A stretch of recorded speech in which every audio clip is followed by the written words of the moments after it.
হে বন্ধুরা, জল একটি জীবনদায়ী পদার্থ। জল ছাড়া পৃথিবীতে যে কোনো জীবের অস্তিত্ব সম্ভবই ছিল না। এটা ভীষণ আশ্চর্য, দুটি হাইড্রোজেন পরমাণু এবং একটি অক্সিজেন পরমাণুর সহজ মিলনে তৈরি জল আজ পৃথিবীর রন্ধ্রে রন্ধ্রে। একটি মানুষের গোটা শরীরে এবং সম্পূর্ণ পৃথিবী পৃষ্ঠের উপরে শুধু জলের পরিমাণই 70%। তবে প্রশ্ন হলো, কি হবে যদি পৃথিবী থেকে হঠাৎই জল উধাও হয়ে যায়? অদ্ভুত দশের সায়েন্স ফিকশন সিরিজের এই ভিডিওটিতে আমরা এই প্রশ্নেরই উত্তর জানব। হঠাৎই যদি পৃথিবীর সব জল উধাও হয়ে যায়, তবে আমরা কিছু নতুন বিশেষ তথ্য জানব, যেমন পৃথিবীর কতটা নিচে জীবন রয়েছে। দেখব কিছু অজানা সমুদ্রের গভীরে থাকা প্রাণীদের, তারা মনস্টারের আকৃতিরও হতে পারে। অনেক জাহাজের ধ্বংসাবশেষ এবং দামি খাজানার সন্ধান পাবো। পৃথিবীর সবচেয়ে নিচের ভূমি থেকে পৃথিবীর সবচেয়ে উপরে থাকা মাউন্ট এভারেস্টের আসল উচ্চতা কত তাও জানতে সক্ষম হব। কিন্তু জল ছাড়া আমাদের কি ক্ষতি হবে? প্রাণী বা উদ্ভিদ বেঁচে থাকতে পারবে পৃথিবীতে জল ছাড়া? এসব প্রশ্নের উত্তর জানার আগে আমাদের জানা দরকার, জল ছাড়া পৃথিবীকে দেখতে ঠিক হাত দিয়ে চাপকানো কমলা লেবুর মতো হবে। কারণ মহাকাশ থেকে পৃথিবীর যে রূপ দেখায় তাতে অধিকাংশই থাকে জল, এবং কিছুটা থাকে ভূমি এবং কিছুটা আইসল্যান্ড, কারণ পৃথিবীর 29%ই ভূমি। কিন্তু এটা ঠিকই, আজও সমুদ্রের গভীরে থাকা সব কিছুর সন্ধান করতে পারেনি মানুষ। কিন্তু সমুদ্রের সবচেয়ে গভীর স্থান মারিয়ানা ট্রায়াঙ্গেলের গভীরতা 11 কিলোমিটার। সেই তুলনায় পৃথিবী 13,000 কিলোমিটার চওড়া। দুটিকে তুলনা করে এটা তো বোঝা সম্ভব, জল পৃথিবীর গভীরে বেশি নয়, ছড়িয়ে বেশি আছে। সহজ কথায় বলা যেতে পারে, যদি পৃথিবীকে একটি গোটা কমলালেবু ধরি, তবে জল কেবলমাত্রই কমলালেবুর খোসা, অর্থাৎ জল পৃথিবীর উপর একটি পাতলা খোসার মতো। তাই পৃথিবীতে জল না থাকলেও পৃথিবী আজকের মতোই প্রায় গোলাকার দেখাতো। কিন্তু জল ছাড়া পৃথিবীর আকৃতি নিয়ে এত কথা বলার প্রধান কারণ ছিল আপনাদের শুক্র গ্রহ এবং মঙ্গল গ্রহের প্রকৃতি বোঝানো। এই দুটি গ্রহ থেকে বুঝবো জল কি আদৌ পৃথিবী থেকে কোনোদিন শেষ হতে পারে।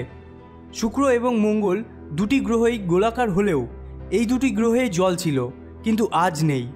শুক্র গ্রহ, যাকে আপনি ডেভিল গ্রহ বলতে পারেন, কারণ পৃথিবী স্বর্গ হলে এই গ্রহ মর্ত, কিন্তু একসময় এখানে জল ছিল, হয়তো জীবনও ছিল। তবে কি করে সব জল উধাও হলো? এর প্রধান কারণ কিন্তু সূর্য। শুক্র গ্রহ 1/3 সূর্যের কাছাকাছি পৃথিবীর তুলনায়, তাই সোলার রেডিয়েশনও পৃথিবীর তুলনায় শুক্র গ্রহ 2 গুণ গ্রহণ করে, যার ফলে গ্রহটি উষ্ণ থেকে উষ্ণতর হতে শুরু করে। আল্ট্রাভায়োলেট লাইট হাইড্রোজেন এবং অক্সিজেনের মিশ্রণকে ভাঙতে শুরু করে, ফলে হাইড্রোজেন ভেঙে মহাকাশে উবে যায় এবং অক্সিজেন কার্বনের সাথে মিশে ডেন্ট অ্যাটমসফিয়ার তৈরি করে।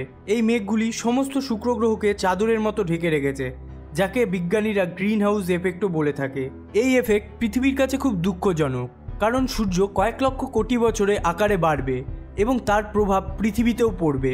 সূর্যের অতিরিক্ত তাপমাত্রার সাথে সাথে পৃথিবীর জলও শুক্র গ্রহের মতো শেষ হয়ে যাবে।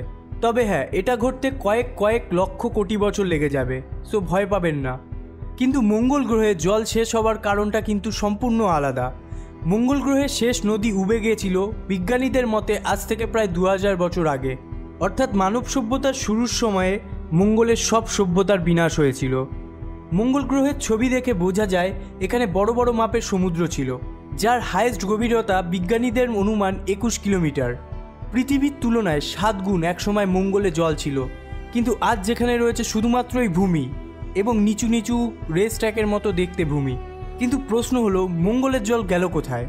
সূর্যের তাপমাত্রা যখন মঙ্গলেও ক্রমশ বাড়তে থাকে, তখন জল একইভাবে উঠতে শুরু করে এবং মঙ্গলের বায়ুমণ্ডলে এসে মেঘে পরিণত হয়। আবার তাপমাত্রা কমে 0 ডিগ্রিতে যখন আসে, তখন মেঘ বরফে পরিণত হয়।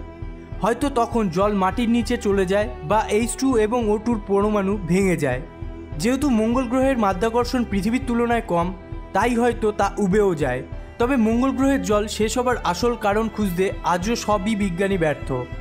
তবে বিজ্ঞানীরা প্রায় নিশ্চিত মঙ্গলের জল আজও আছে, এবং সেটা রয়েছে মঙ্গলের নিচে এবং উপরের অংশে, যেখানে সূর্যের তাপমাত্রা বৃদ্ধি বা কমের খুব একটা প্রভাব পড়েনি এবং যেখানে বরফও রয়েছে। বিজ্ঞানীদের বিশ্বাস এর নিচেই রয়েছে জল। আর এই অনুমানেই পৃথিবীর বড় বড় সংস্থা নাসা, গুগল মঙ্গল গ্রহকেই দ্বিতীয় পৃথিবী বা দ্বিতীয় বাসস্থান ভেবে নিয়েছে। কেন মঙ্গলই দ্বিতীয় পৃথিবী হবে, এই বিষয় নিয়ে তো আমি একটা আলাদা ভিডিও বানাবো, কিন্তু আজকের ভিডিওর আসল প্রশ্ন হলো, জল ছাড়া পৃথিবীর কি হবে। আশা করি আপনি বুঝতে পেরেছেন কি হবে। না বুঝলে বলে দিই, সব কিছুই শেষ হয়ে যাবে, যেমন শুক্র এবং মঙ্গল গ্রহে হয়েছে। শুক্র ও মঙ্গল গ্রহকে নিয়ে কথা বলার কারণই ছিল এটা বোঝা, কারণ মঙ্গল ও শুক্র গ্রহ একসময় পৃথিবীর মতোই ছিল, অর্থাৎ কোনো জীবই থাকবে না এই পৃথিবীতে জল ছাড়া। ভিডিওটি দেখার জন্য অশেষ ধন্যবাদ। ভিডিওটি ভালো লাগলে বা কিছু নতুন জানতে পারলে লাইক, শেয়ার এবং কমেন্ট করে অদ্ভুত দশের মনোবল বাড়িয়ে তুলবেন।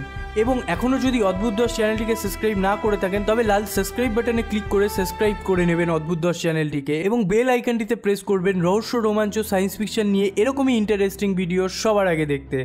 সর্বশেষে thanks for watching, stay happy, stay cool.